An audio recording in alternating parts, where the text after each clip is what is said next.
All right, let's try this again. Hi, this is week 39. This is The Melancholy Resistance by Laszlo Krasznahorkai. He's a Hungarian writer. I'm going to call him Laszlo K. This book was originally published in English in 1998, I believe. Let me check that again. Um, yeah, 1998, and written in 89. So published in Hungarian in 89. Um, what I want you to see is you can see these very long, full pages of text, and and in those full pages there are very, very, very long sentences.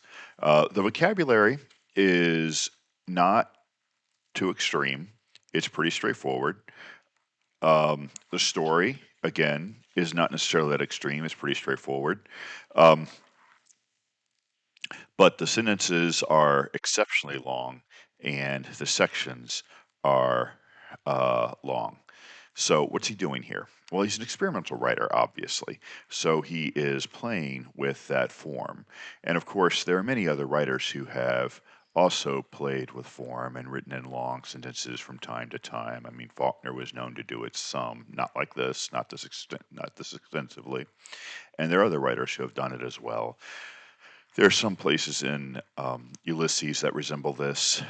Thomas Pynchon has some extremely long sentences and some, extended paragraphs and whatnot as well, but not, sustained over, 300 pages. But this guy is known for this. Um, and so what's he doing here? Well, the story, such as it is a little small town in uh, apparently Hungary, out in the boonies, and there is a guy who is. I'm not really sure if he's meant to be slow, if he's meant to be autistic, if he's meant to be mentally challenged. It's not entirely clear, but there seems to be something, kind of simple about the way he sees the world. And this guy, this kid, no, he's not a kid. He is a young man. He's like in his 20s, I believe. This young man gets caught up in a thing that happens. A It's in winter, so there's ice and snow, and I don't think, for the most part, I don't think it snows, but there's ice and snow on the ground. And this guy, he finds himself getting in trouble because he hangs out with these guys in the local pub, and they basically get him drunk. And his mom doesn't like this and wants him to be a reputable boy and this kind of thing, but he's not. He does this, drinks with these guys. So anyway, a circus comes into town with the largest whale or something. I don't know, some largest whale. It's a carcass of a whale, a stuffed whale, taxidermy, I guess, I don't know. And they bring it into this town. And when this comes into town, somehow it leads to some kind of roaming gangs of thugs running in the streets and breaking things and destroying things. And maybe it's something of a revolutionary thing. Maybe it's just something of hoodlums. To tell you the truth, if he explained exactly what was going on in the book, I missed it. It must have been in one of the long. What happens when you read really long paragraphs like that is you have a tendency to zone out because you're reading these long, almost hypnotic kind of sentences. So I'm not sure if he ever explained exactly why this circus caused these hoodlums, but this circus brought these hoodlums, and the a local political leader uses this to kind of get herself into a position of power, where she winds up at the end of the story. But this kid, he gets caught up in these hoodlums, and somehow or another, um, his mother is one of the victims of these groups that go around breaking windows and this sort of thing and attacking individuals. And his mother is one of the people who was attacked. And all of them around it. The police come in and they bring a tank, that big. page after page after page about this tank, and how weird it is to see a tank going down the streets and this kind of thing, the soldiers being everywhere, and this guy Volushka, is that his name? Volushka, on the run. And yeah, and uh, is that his name? What is his name? It's V something. I don't know. It's not real critical, I suppose. Um, but he has been living with this woman who takes over. Her name is Mrs. Esther, and her husband, Mr. Esther, is a former musician and professor who has since kind of retired to kind of, I don't know, do some weirdness in his head or whatever, or kind of have his own thoughts about the universe and the world and everything. And he's taken Volushka, I'm just going to call him Volushka, under his wing, and he is staying with this man, and this man is like his mentor, his teacher. And so when all this chaos happens in the street, um, Mr. Escher is worried about Volushka, so he goes and looks for him and can't find him. And then Volushka winds up almost getting out of town, but then getting captured. And all the hoodlums are captured pretty much, except for those who escape out of town. And they're not clear how many of those are. And there's some weirdness about a prince. I don't know. Like I said, there's a suggestion that this might be a revolution thing going on.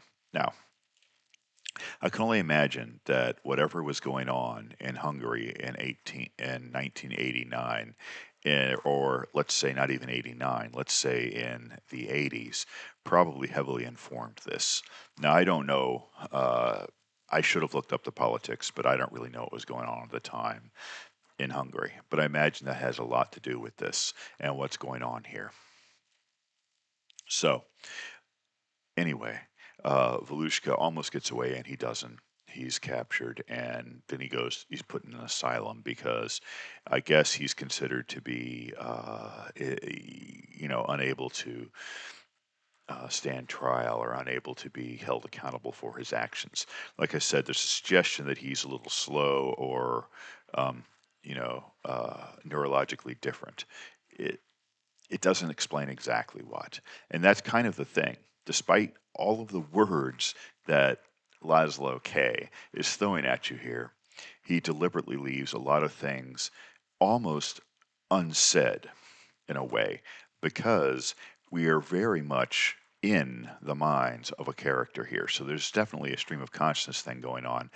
And it'll go along inside the head of Mr. Esther or Mrs. Esther or Volushka or Volushka's mother and this kind of thing. Um, they made a movie of this, and the movie is not easily available. I don't have access to it. I will watch it when I get a chance because it seems interesting. But you can watch bits and pieces of it on YouTube, but not the whole thing. But one of the things it does have in there is a very interesting moment where Volushka's in the bar. Now remember, before all the craziness happens with the hoodlums, Volushka likes to hang out in the bar with these guys who get him drunk. And what he's doing in the bar is he's got this view of the universe, and so he teaches. So he has all the guys. One of them pretends to be the sun, and one of them pretends to be the earth, and it's rotating around. One pretends to move the moon, and moves around him. And Volushka is moving them all around, and you know, illustrating what happens when a eclipse happens, and this sort of thing.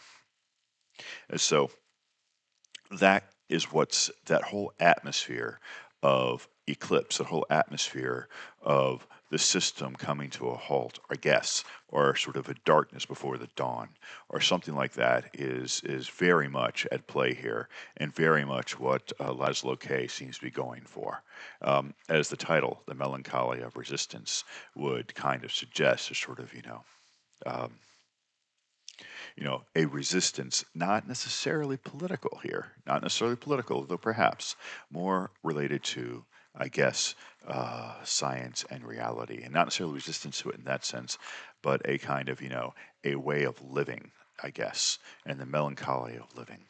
So, definitely a challenging read.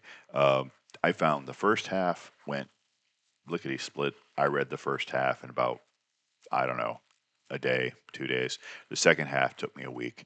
It just something happened where, you know, um, events in my personal life kind of intruded in my thoughts when I was reading, and I found it very, very, very difficult to care about what was going on in the book. And if I would say there's one flaw here, that would be the flaw. Is ultimately, I didn't know exactly what was going on, and I didn't much care. I suppose I was supposed to. I like the book and I recommend the book, but it is a hard read, and so be aware of that. But anyway, this guy will come back again. I've got another one of his books, and I'm not sure when in the rotation will come, but I will be reading another one of him, so um, we'll see him again. Uh, all right, so done and dusted, as they say. This one's done. I'll see you next time.